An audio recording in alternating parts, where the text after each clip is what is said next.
Tingginya biaya kuliah membuat beberapa kampus menawarkan opsi pembayaran uang kuliah melalui skema peminjaman online. Pemerintah Indonesia sedang melakukan kajian terhadap skema program pinjaman pendidikan atau student loan. Sejumlah mahasiswa terancam cuti akibat tunggakan uang kuliah tunggal yang tidak bisa dilunasi. Beberapa kampus menawarkan opsi pembayaran kuliah melalui skema pinjaman online. Namun hal ini menuai kritik karena skema pinjol memiliki resiko kredit yang tinggi. Selain memiliki periode pembayaran yang singkat, cicilan bulanan yang harus dibayarkan juga tinggi. Menurut Warsito, Deputi Bidang Koordinasi Peningkatan Kualitas Pendidikan dan Moderasi Beragama Kemenko PMK, pemerintah sedang mengkaji skema income contingent loan atau skema pinjaman tanpa bunga sebagai opsi pembayaran biaya pendidikan tingkat tinggi. Pinjaman ini dapat dibayar setelah mahasiswa lulus dan berpenghasilan cukup.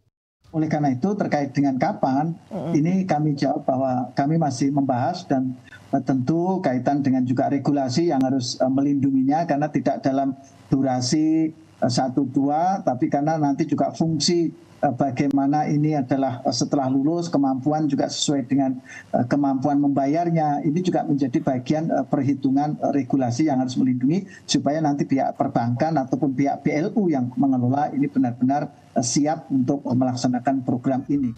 Menurut Elza Elmira, periset dari University of Bonn, skema pinjaman mahasiswa sudah pernah diterapkan pada tahun 1980. Namun tingkat gagal bayarnya mencapai 95%. Hal itu menjadi beban bagi pemerintah dan resiko bagi pihak ketiga yang mendukung program tersebut. Namun ia percaya dengan kecanggihan sistem perpajakan dan sistem pelacakan penduduk yang dimiliki Indonesia, skema pinjaman mahasiswa bisa diterapkan lagi.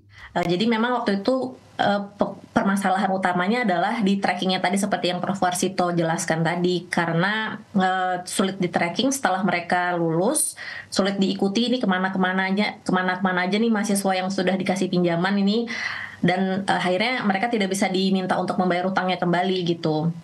Nah, jadi mungkin salah satu hal yang paling penting dalam pelaksanaan pinjaman untuk mahasiswa itu adalah sistem untuk bagaimana bisa kita men-tracking si mahasiswa yang meminjam ini gitu ketika dia sudah lulus gitu. Dan saya yakin ya dengan sekarang sistem kependudukan, data kependudukan kita yang sudah sangat maju dan juga sistem perpajakan yang sudah jauh sangat lebih baik gitu, ini adalah skema untuk pinjaman mahasiswa ini, itu adalah skema yang sangat bisa untuk diterapkan gitu di Indonesia.